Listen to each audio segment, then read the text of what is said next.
Andrew Gosden, born on July 10, 1993, disappeared from central London in 2007, 14th of September. He was 14 years old.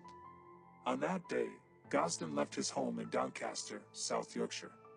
He withdrew £200 from his bank account and bought a one-way ticket to London from Doncaster station. He was last seen on CCTV leaving King's Cross station.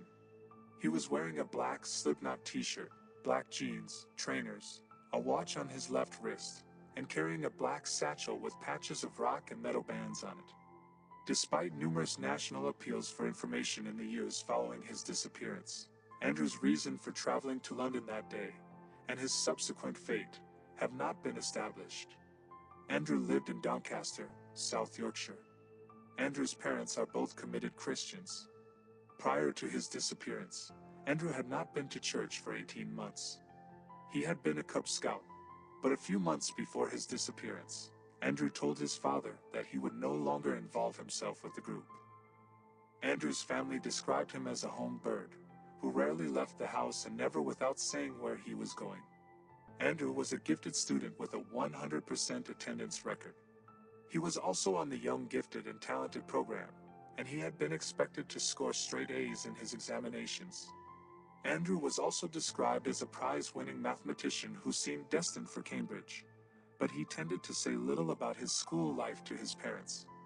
His father, Kevin Gosden, said that Andrew was absent-minded, not streetwise, and potentially vulnerable. His teachers characterized him as a shy, quiet young man who was mature beyond his years. Although Andrew was aged 14 when he disappeared, he looked younger, perhaps about 12, as he was small for his age.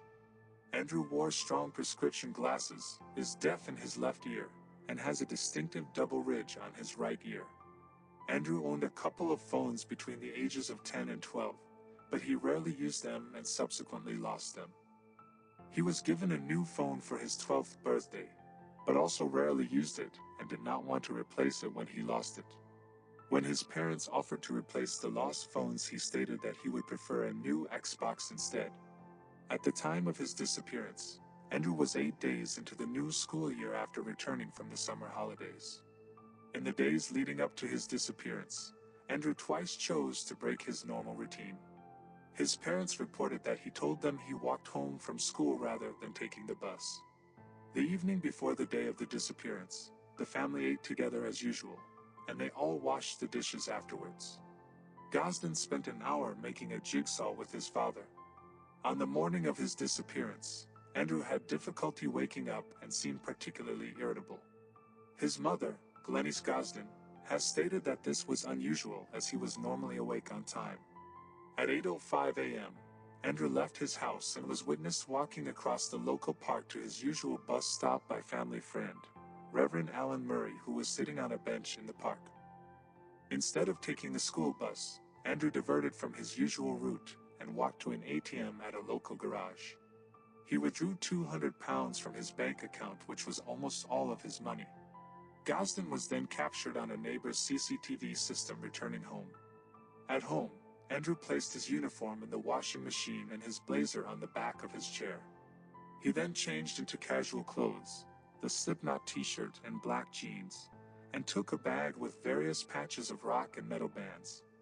He also took his wallet, keys, and a PlayStation portable console. It was quickly established that he had not taken his passport with him. Andrew's father stated that his son did not appear to have taken a sweatshirt or coat with him, and had also not taken the charger for his PSP. Andrew also left around £100 in cash that he had saved up from birthdays. He then walked to Doncaster railway station and purchased a one-way ticket to London, which cost £31.40. The ticket seller later recalled that she had told Gosden that a return ticket cost just 50p more, but he insisted on purchasing a single ticket. At 9:35 a.m., Andrew was seen boarding the train to King's Cross station alone. A woman reported sitting next to Andrew, whom she described as being quiet and engrossed in playing with his PSP. When Andrew failed to attend school, his teachers tried to contact his parents. The school believed that they had called Andrew's parents and left a message informing them that he had not attended school. However, the school dialed the number of the parents either above or below Andrew's in the register, and the message was left on the wrong person's phone. Andrew arrived at King's Cross Station at 11:20 a.m. He was captured on CCTV leaving the main entrance of the station at 11:25 a.m. This was the last confirmed sighting of him. That evening, the Gosden family and a family friend sat down for dinner thinking that Gosden was either in the converted cellar playing video games or in his room doing homework.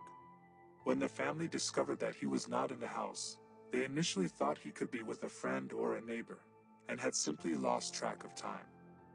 Andrew's parents telephoned his friends, who informed them that he was not there and had not been at school that day.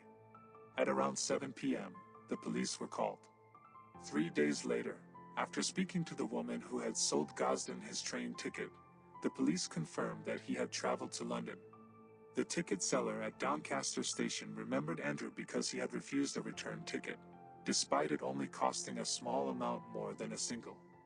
Andrew's father later stated that the purchase of a single ticket rather than a return did not seem strange to him, as Andrew knew numerous people in London with whom he could have stayed.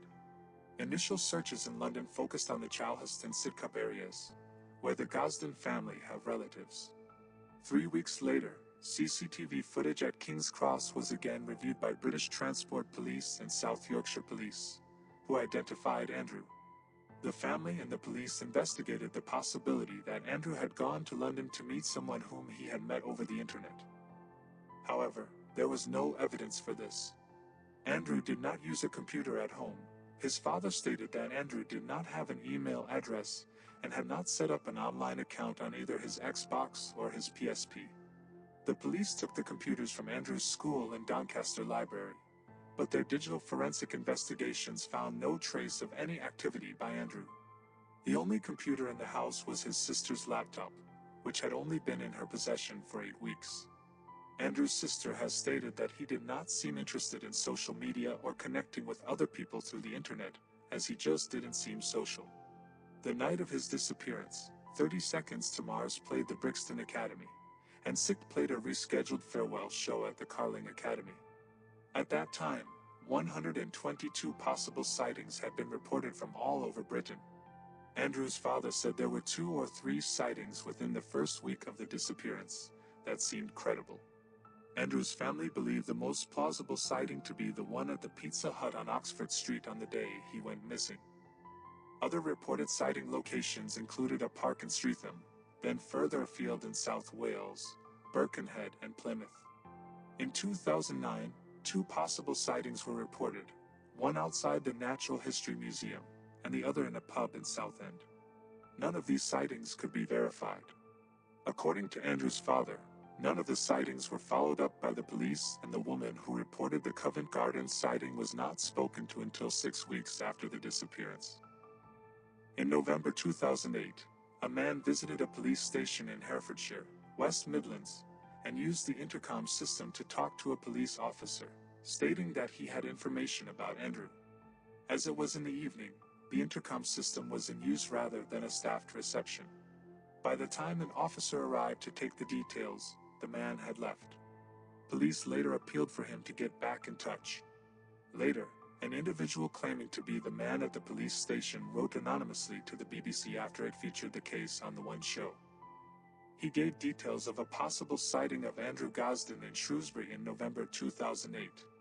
It has not been confirmed that it was the same man on both occasions. Kevin Gosden appealed to the LGBT community to help find his son. Andrew's family considered the possibility that Andrew could have been struggling with his sexual orientation.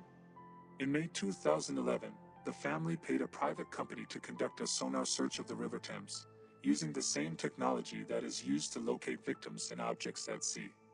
There was no trace of Andrew found during the search, though they did find another body. While the case grows more bizarre and cold with each passing year, there are many popular theories between investigators and internet users. One theory suggests that Andrew might be still alive.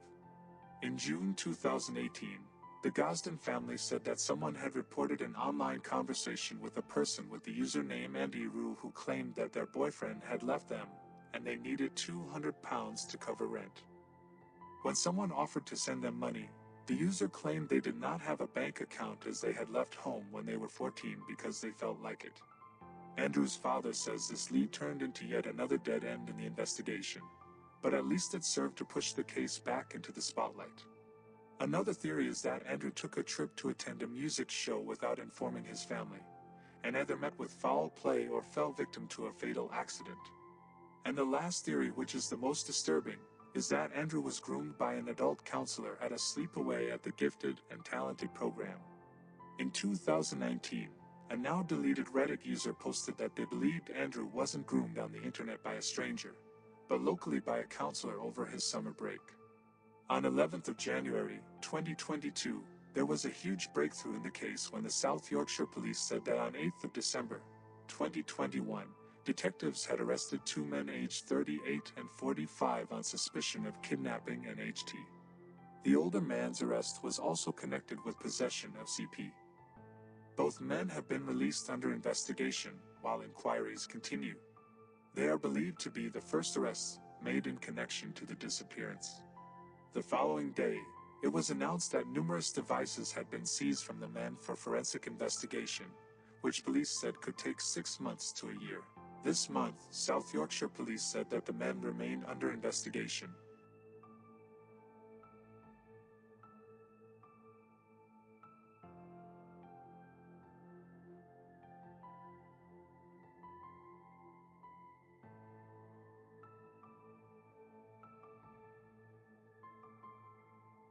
If you liked today's video, like and subscribe to our channel, and turn on the notifications so you won't miss any of our uploads. Until then.